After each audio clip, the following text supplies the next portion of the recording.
This is the Lone Crater YouTube. We hope this video helps. Start by structuring your week into focused 90-minute study blocks with a 20-minute review period after each block to consolidate memory. Use a 3-stage learning cycle. First, learn surface landmarks and terminology, then study cadaver dissection or prosection to visualize depth, and finally correlate findings with clinical imaging like CT or MRI.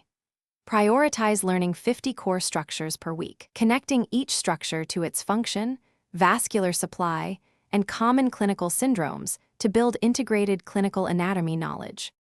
Limit yourself to one authoritative atlas, one reliable 3D anatomy app, and one dissection guide so resources reinforce rather than confuse. During lab, label 30 to 50 structures per cadaver session and sketch spatial relationships by hand to translate three-dimensional knowledge into memory. Supplement visual study with short 60 to 90-second audio summaries of each region, and use flashcards that mix images, functions, and clinical correlations.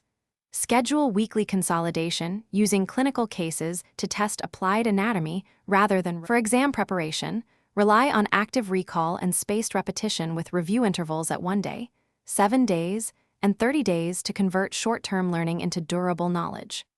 Practice at least 100 mixed-format questions per week, including image-based identification and short-answer clinical prompts, and simulate time stations to build speed. During intensive study phases, allocate 2 focused hours daily, totaling about 14 hours per week, and track errors in a mistake log to prioritize weak regions until accuracy reaches 90% or better. Thanks for watching. Consider subscribing if we helped you.